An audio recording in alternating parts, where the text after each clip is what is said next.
Dead Rising 2 is a game about killing zombies, saving survivors, and clearing your name, all while trying to get the medicine you need to prevent your daughter Katie from turning into a zombie herself. All of your actions in this game will give you prestige points, or PP, and your level will increase the more PP you get. But what if you didn't want to have all that PP? What happens if you just ignore all of that? All of the survivors, optional bosses, and all of the fun there is to have at Fortune City?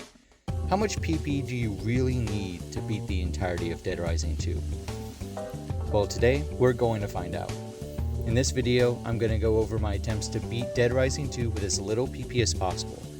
Anything that can be done in-game to avoid getting PP is fair game. Here are the rules for the run. 1. I have to start on a fresh new game save file and beat the entire game obtaining the S ending. Without this rule, you could just sit in the safe house, let Katie turn, and get the worst possible ending. Katie.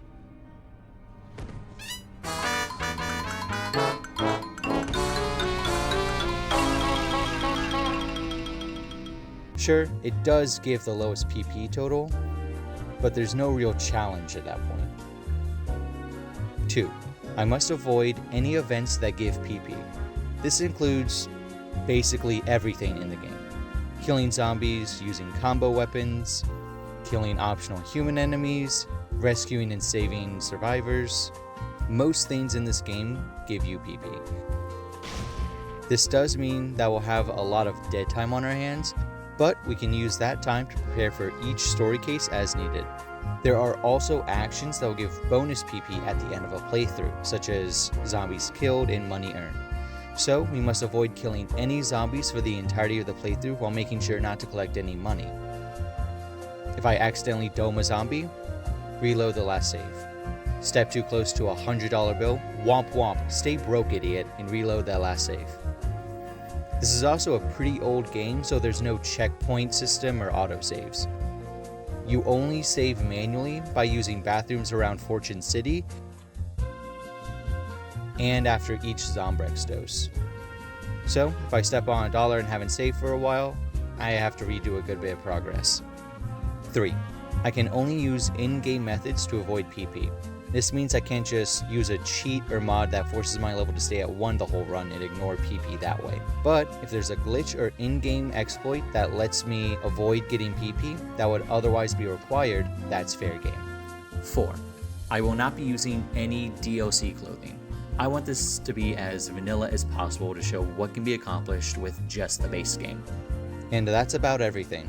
With the rules in place and a new game file ready, let's see how much PP you really need for Dead Rising 2.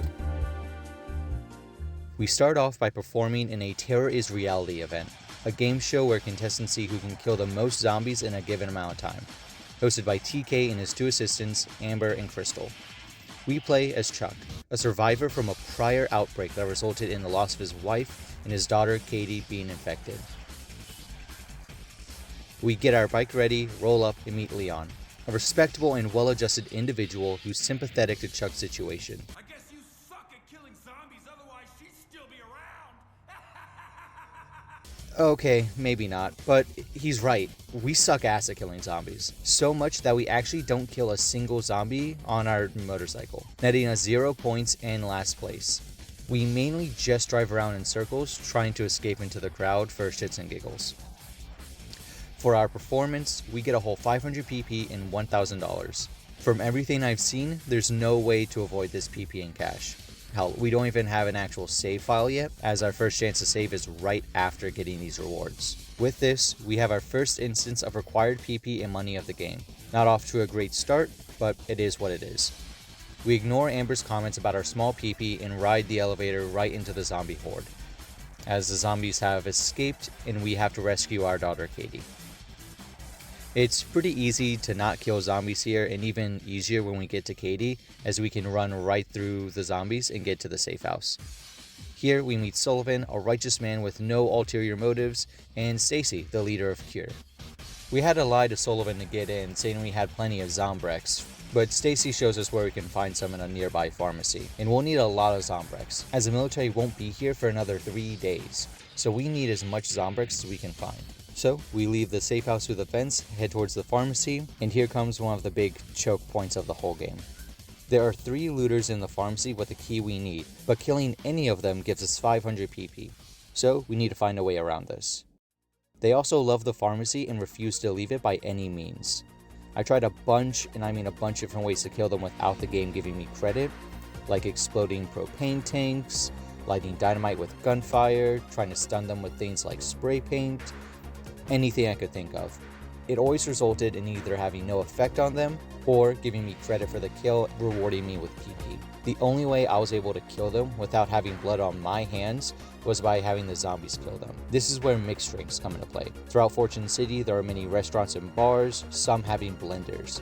You can throw any 2 food items to get a mixed drink.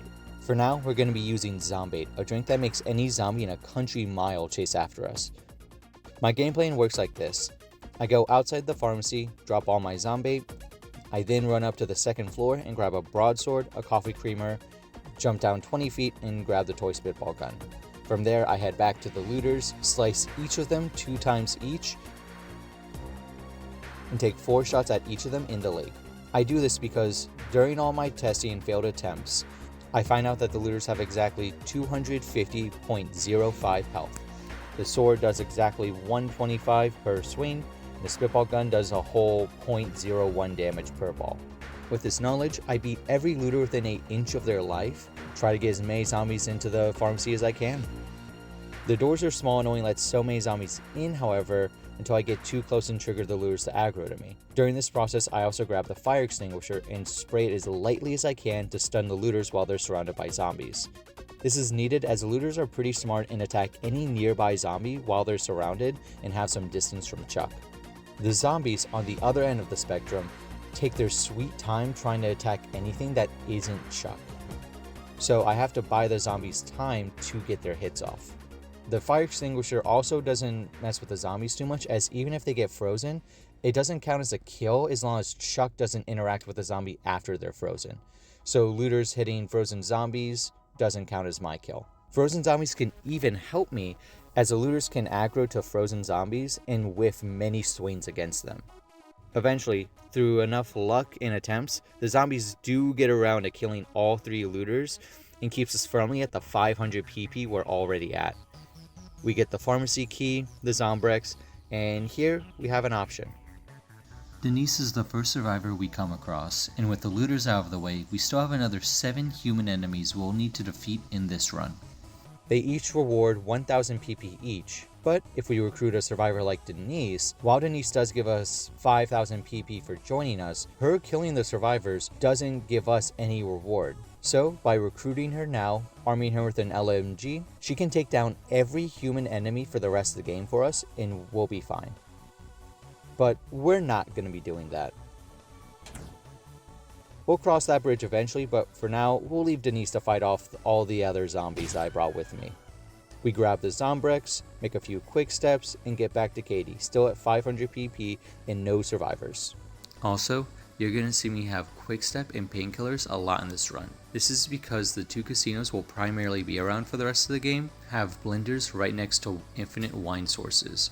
Wine combines into itself and basically every other food item to make quick step, and any 2 of the same alcohol usually makes painkiller. Because of this, we'll always be well stocked on both whenever needed, and we'll also be having the mixed drink book on hand as well to double the time that each mixed drink boost lasts for. There are a few times this run where I ditch the mixed drink book to hold a different item. Just know that when I do this, I always go back for the mixed drink book later on when able. We give Katie her first dose of Zombrex and take a break to watch the news, where we find out we're being framed as the cause for the whole outbreak. Champion, Chuck Green. What? Green. Obviously, we didn't do it. We don't even have a single kill to our name at this point. But we decide it's in our best interest to meet with a reporter. On our way out, Sullivan gives us the maintenance room key, which gives us access to combo weapons. There's not a whole lot we can really do with the combo weapons though, as obviously we're not going to try and get any kills with combo weapons, and even some utility items like the beer hat give PP per sip, but it gives us more options for later down the road. We head over to the Fortune City Hotel where we meet Rebecca and follow her around to investigate. To sum up this section, we really don't find anything helpful for our case, and Sullivan watches the news and threatens to kick Katie out. We get back to the safe house and make an agreement that if we can't prove ourselves innocent when the military arrives, we'll turn ourselves in. Sullivan agrees as long as You keep rounding folks up, you can keep coming and going. which is something we'll definitely stick to. And that handles that.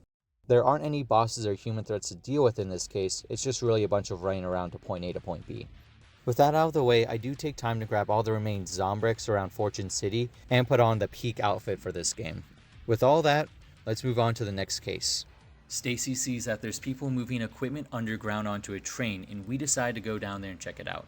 We make it underground, save, and find TK's hired some mercenaries to load up his train equipment and sends his goons.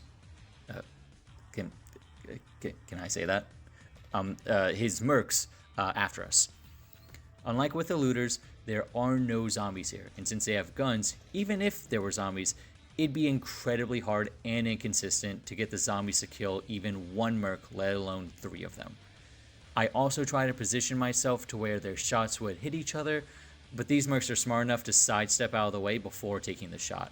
They give 1,000 PP a pop, so unless we can find some way to kill them without it being our fault, we have to get blood on our hands here.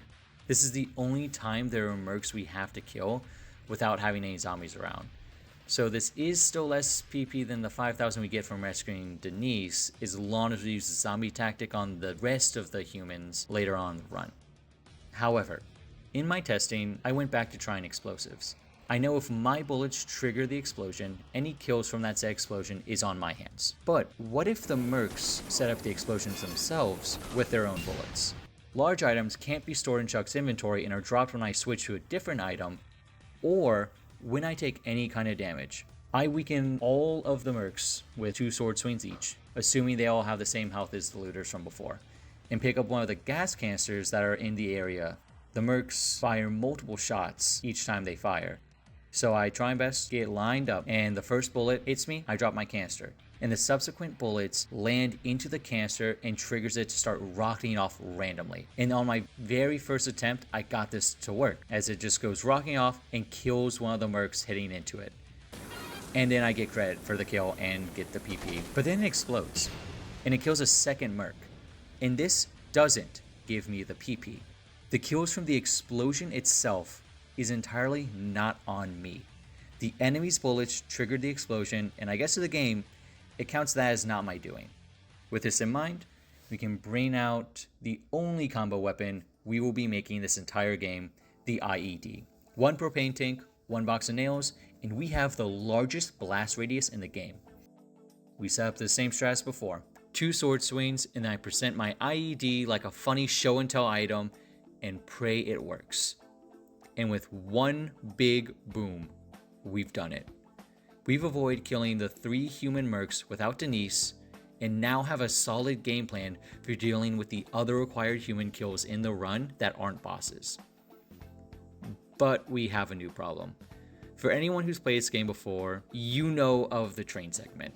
We now have to chase TK on a train by riding this bike and ramping up onto the train.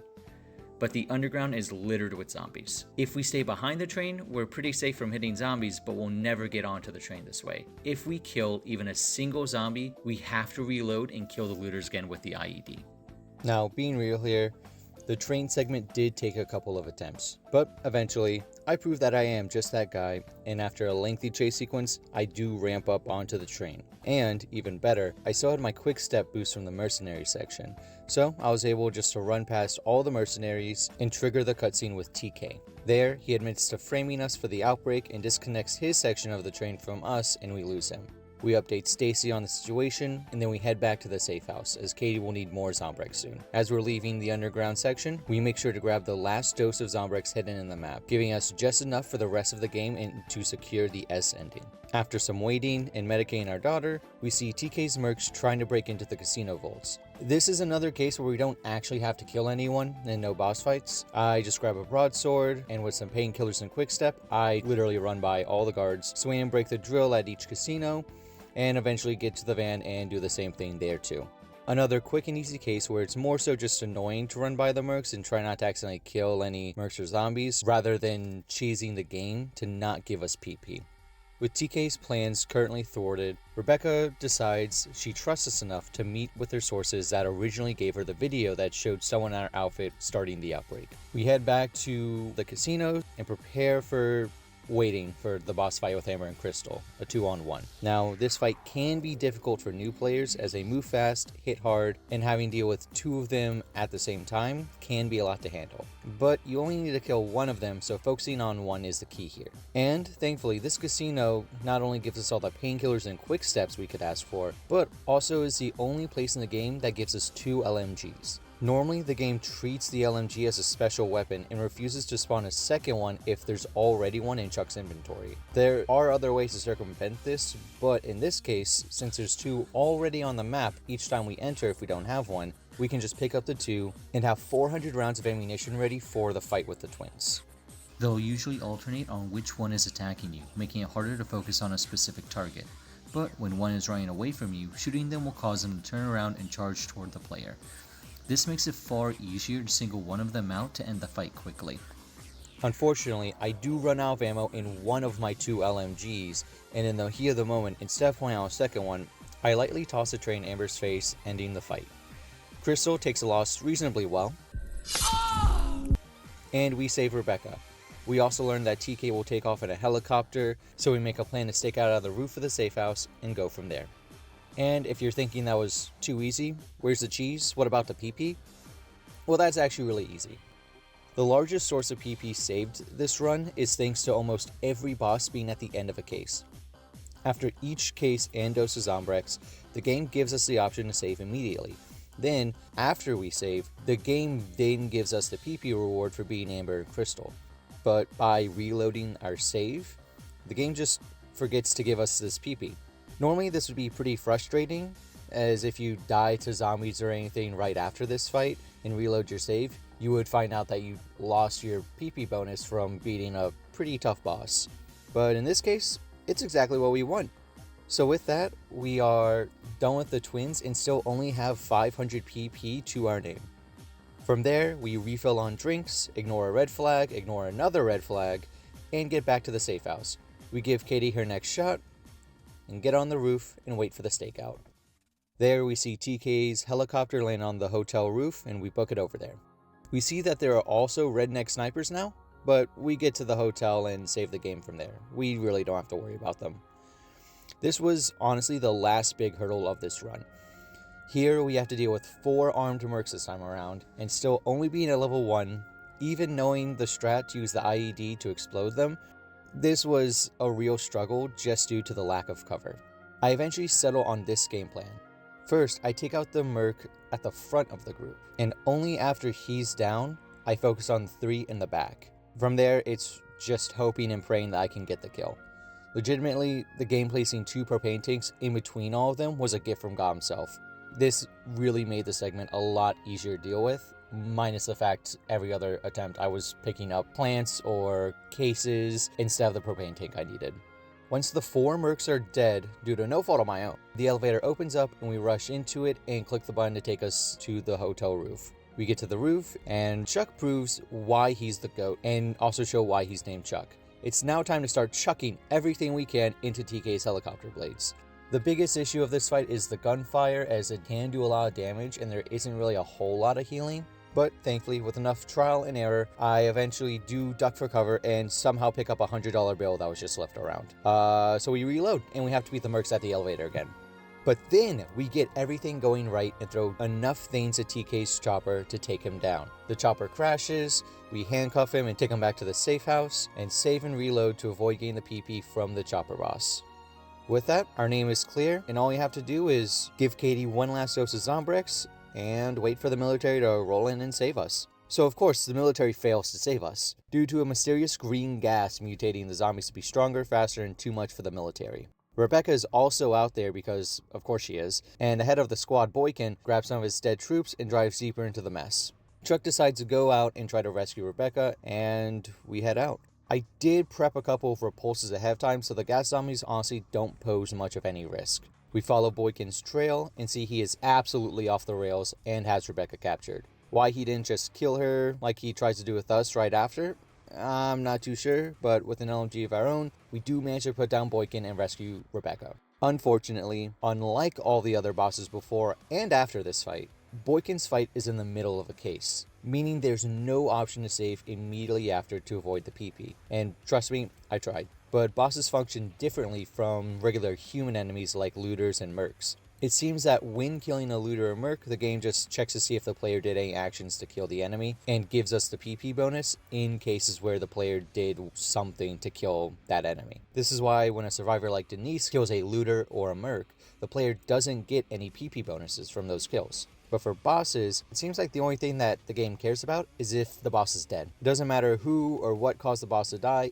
it just sees that the boss is dead and rewards the PP bonus for their defeat. In past runs, I've had Denise kill Boykin here, and even tried the IED trick I did for the mercs before. But in every case, every attempt, Boykin dies, cutscene plays, and I get the PP. And since there's no checkpoints, dying only takes us back to our last actual save before Boykin's fight. As far as I can tell, with my own testing and everything that's currently known, and from what I've seen others do, there just isn't a currently known way to avoid gaining PP from this fight. Which means that for the first time since the initial 500 PP we got from the start of the game, we gain more PP. 50,000 of it. Enough to level up. Twice. We also get pretty lucky with the level ups, as I get a ranged attack up and another inventory slot, so I don't complain about that. We also get a new skill move that'll kill a zombie if we shake off too fast, which means now, for the rest of the run, if I break out of a grab too fast, I get a kill and need to reload my last save. Thankfully, there's not much of the game left and we'll always have repulses on hand, but this is just one of those things that every time I get grabbed, I forget about this, and I have to reload a save, so that's fun. I make some more quick steps, rush a hurt Rebecca back to the safe house, and figure out a game plan from there. We question TK about the gas, but he doesn't know anything about it, and that Chuck's just a name that he was given the frame. There's more at play, but we have to cut this short, as zombies bust through and start flooding the safe house. I pop a quick step and grab everything we'll need to secure the safe house again. Survivors from the start of the game also help fight zombies here, and also Tara for some reason.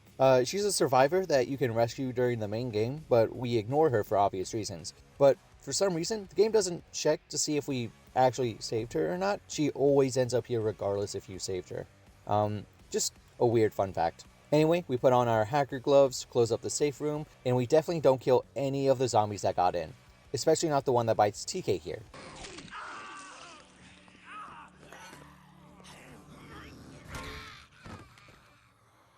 Nope, definitely didn't kill that one. Anyway, TK's infected and we're given the option to give him Zombrex. And here, I forget to do that and I head to the underground area again to investigate the gas issue. And as always, repulses and quickstep are amazing for us here. We find the facility where Phenotrans, the people who make Zombrex, are harvesting queens from the zombies, while pumping the entirety of Fortune City with gas. They see us, open fire, and we run deeper into the facility and find two scientists doing nerd shit, like seeing how little PP you can get in a game that's almost 2 decades old. And for whatever reason, these don't count as human enemies like looters or mercs. They're survivors. So killing them doesn't actually give us any PP, which is great for us. We grab their computer, their phone, and their coffee, and make a dash back to the safe house. There, we spill the tea about everything going on, and as Rebecca's about to call her station to come rescue us, Sullivan kills Rebecca in front of us and admits working for Phenotrans to ensure everything went as planned. Stacy hits him with a bat, we grab his gun, but he escapes. And in this high-tense moment, I only now remember to give TK his Zombrex to make sure I can get the good ending. We even give him a second hit for good measure. We then head after Sullivan, but he got away while we were playing doctor with TK. Thankfully, he's at one of the casino roofs, and we load up with LMGs, painkillers, and quick steps, and confront him. We learn that Phenotrans is responsible for multiple past outbreaks, as the queens are needed to make more Zombrex. Bastard! You did it! You caused the Vegas outbreak too, didn't you? You killed my wife, destroyed my family! This includes the outbreak that killed Chuck's wife and got Katie infected. With blood boiling, we start the most intense fight of our lives.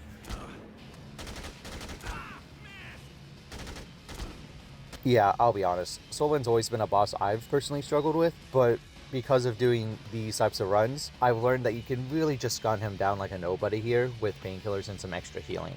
After fighting Sullivan the fun, correct way and winning the fight, it looks like he still might escape in one piece, but we double the amount of pieces he's in by handcuffing his belt to the roof. as the plane catches his parachute and rips him in half. We grab the phone, call the news station, and give a report that we're alive with a bunker full of survivors.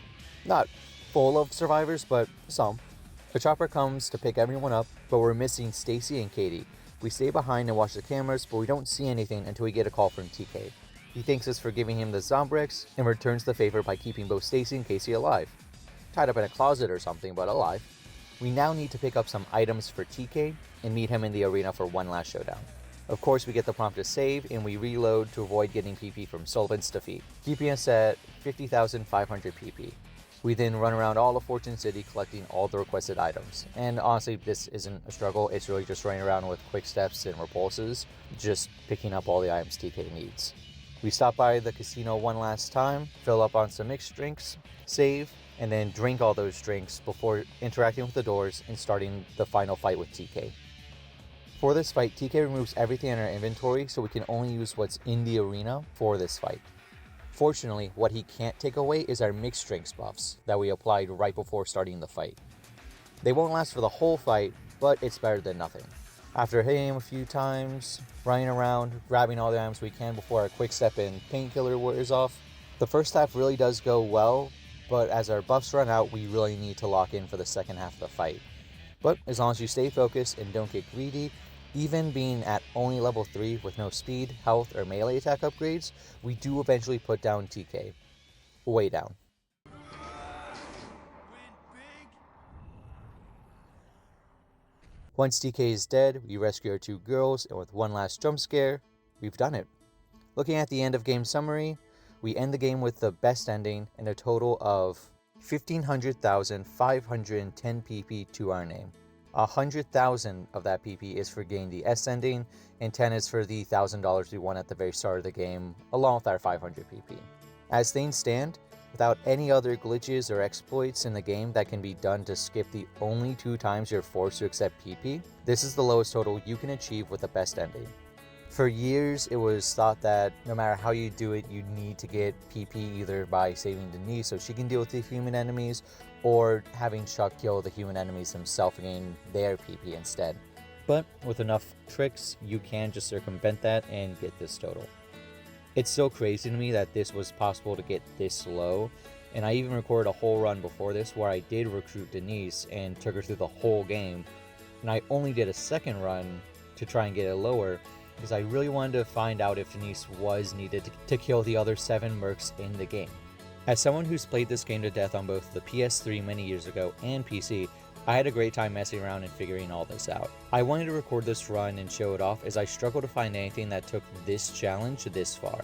Shout out to PKHacker1337 on Reddit and the Milo on YouTube, who both did this challenge before me and were part of the reason I picked this up to push it as far as I could. I also want to thank everyone who worked on this game, as it's provided several years of fun and memories for me personally. Lastly, I want to thank you again for watching, and I really hope you enjoyed the video. I have no idea yet if this is something I'll keep doing, or like challenges like this, or just making videos, as this was more so a bit of a passion project that took on a life of its own. But feel free to do all the YouTube stuff if you did like the video, and I hope you all have a great day. And remember that people care about you.